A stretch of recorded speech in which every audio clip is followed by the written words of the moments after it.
অপেক্ষার শেষ প্রহর। শহরের এক কোণে ছোট্ট একটি লাইব্রেরি ছিল। প্রতিদিন বিকেলে সেখানে আসতো একটি মেয়ে, নাম তার নীলা। শান্ত, চুপচাপ, আর বইয়ের পাতার মধ্যেই যেন তার পুরো পৃথিবী। একদিন হঠাৎই সেখানে আসে একটি ছেলে, রাহাত। প্রথম দিন থেকেই সে লক্ষ্য করছিল নীলাকে।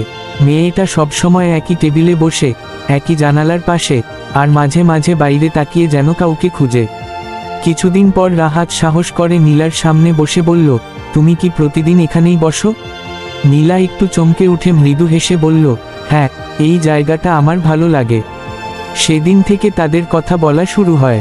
ধীরে ধীরে বন্ধুত্ব, তারপর সেই বন্ধুত্বের ভেতর লুকিয়ে থাকা অদ্ভুত এক টান। রাহাত বুঝতে পারছিল সে নীলাকে ভালোবেসে ফেলেছে, কিন্তু নীলা, সে যেন কিছু লুকিয়ে রাখে সব সময়। একদিন রাহাত আর থাকতে না পেরে বলল, নীলা, আমি তোমাকে কিছু বলতে চাই, আমি তোমাকে ভালোবাসি। নীলা কিছুক্ষণ চুপ করে থাকলো, তারপর ধীরে বলল, আমি জানতাম তুমি একদিন বলবে, কিন্তু আমি পারবো না। রাহাত অবাক হয়ে জিজ্ঞেস করল, কেন? আমি কি তোমার জন্য যথেষ্ট না? নীলার চোখ ভিজে উঠল, না, তুমি খুব ভালো, কিন্তু আমি কারো অপেক্ষায় আছি, অনেক বছর ধরে। সে কি ফিরে আসবে? রাহাত জিজ্ঞেস করল। নীলা জানালার বাইরে তাকিয়ে বলল, আমি জানি না, কিন্তু আমি প্রতিদিন এখানে বসে থাকি, কারণ এটা আমাদের শেষ দেখা হওয়ার জায়গা ছিল। রাহাতের বুকটা কেঁপে উঠল। সে বুঝতে পারল এই ভালোবাসার মধ্যে সে যেন একজন অচেনা অতিথি। তারপরও সে নীলার পাশে থাকল। দিন যায়, মাস যায়। একদিন হঠাৎ নীলা আর লাইব্রেরি আসে না। রাহাত অপেক্ষা করতে থাকে, ঠিক যেমন নীলা করত।